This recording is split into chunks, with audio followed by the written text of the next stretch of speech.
They told you you're different, that you feel things too deeply, see through people too easily, and walk through life like you're carrying something no one else understands. But what if that something is divine? You weren't born to fit in. You were born to stand out, because you're not just anybody. You're a chosen one, and not every chosen one is the same.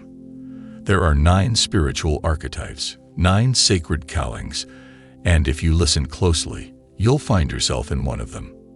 Because your soul didn't come here empty. It came marked, with a mission, with a frequency, with a fire that refuses to die, no matter how many times life tried to extinguish it. The first type is the wounded healer. You didn't just go through pain, you were built from it. Every heartbreak, betrayal, every abandonment. It carved your spirit into something powerful. You learned how to alchemize pain into wisdom. And now, you're the one others come to when their world falls apart. But don't forget, your healing matters too. You don't have to break to be useful. Your energy heals rooms before you even speak. And that's not weakness. That's sacred design. The second is the divine messenger. You don't just sense things, you know them. Prophetic dreams, gut feelings that turn out true, and a mouth that speaks wisdom far beyond your age. Your words cut through illusion. People tell you, "I've never told anyone this," or "You just get me." That's not random. That's your divine appointment. You're not just here to speak. You're here to awaken. And the more you speak truth, the more others wake up. The third type is the spiritual warrior. Your whole life has felt like a battle. People came for you, lied on you, tried to silence or break you. But you never gave up. Because deep down, you knew something. You were born to fight darkness. Not with fists, but with light. You feel the spiritual warfare. You sense attacks others can't see. But every hit just made you stronger. Now you walk with spiritual armor, and no weapon formed against you has ever truly prospered. The fourth is the sacred rebel. You were born allergic to systems. Religion didn't satisfy your soul. Rules felt too small. You were punished for asking the questions no one dared speak aloud. Why? Because you carry the energy of disruption. You weren't sent to maintain the world. You were sent to change it. You don't follow tradition blindly. You challenge the narratives. Your rebellion isn't ego. It's divinely assigned. The fifth type is the light bearer. You've always felt like you didn't belong here. Earth feels heavy. The cruelty, the lies, the greed. It breaks you. But your soul didn't come from here. You're a portal of light. When others are in darkness, your energy becomes their sunrise. But here's your challenge. You absorb too much. You carry people's pain without even realizing it. So protect your light, because it's rare. And without it, this world gets darker. The sixth is the wise oracle. Your mind doesn't stop. You're the thinker, the questioner, the one who sees layers beneath layers. You crave knowledge, not to dominate, but to understand. People come to you for clarity. Your gift is in seeing what others ignore. But you often feel isolated. Because when you see too much, it's hard to connect with those still asleep. Still, don't hide it. Your wisdom was never meant to be stored. It was meant to be shared. The seventh is the cosmic creator. Your soul sings in color. Art, music, poetry, innovation. You carry divine codes. Your creations heal, awaken, and transform. But because your gift is so rare, the world didn't know what to do with you. They called you too sensitive, too dreamy. But in truth, you were too real for a world still hiding behind masks. Your divine purpose is to create portals, spaces where people feel seen, safe, and alive. The eighth is the lonely prophet. You've spent seasons completely alone, not because you're unworthy of love, but because God was speaking to you. You were being separated to be strengthened, taught in the wilderness.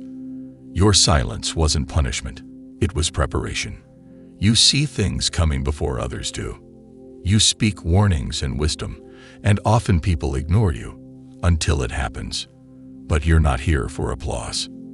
You're here for obedience. And when the time is right, people will remember everything you said. And finally, the 9th type is the generational breaker, the black sheep, the cycle ender. You were born into families, bloodlines, and environments that were toxic, broken, and lost. But you came to break what no one else had the strength to face. Addictions, abuse, limiting beliefs, poverty, shame. It all tried to cling to you, but you said, "It ends with me." And because of that, your journey has been hard. But your future, it's golden. Because what you heal now frees your children's children. Now that you've seen the 9 types of chosen ones, there's something you need to understand. You're not just one of these types. You may carry energy from 2 or even 3, blending together like divine ingredients in a higher recipe. That's why life has never made sense the way it does for others. That's why you couldn't just pick a lane. Because you weren't made for boxes, you were made to break them. But now that you know your archetype, what are you going to do with it? Because a chosen one without awareness is just another soul lost in distraction. But a chosen one who remembers who they are. They shift timelines. They awaken nations. It starts by accepting your assignment, even if it terrifies you. Especially if it terrifies you. The wounded healer must stop trying to hide their scars. Your pain didn't come to destroy you. It came to awaken your purpose. The more you try to pretend you've never been broken, the more distant your calling becomes.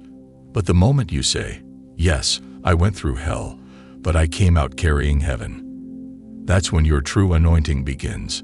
The divine messenger must stop watering down their truth to make it comfortable. You weren't called to be popular. You were called to be prophetic. Speak what God gives you, even when your voice shakes.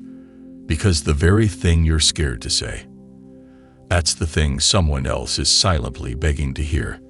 The spiritual warrior must stop looking for peace outside of themselves. You've survived battles most would crumble under.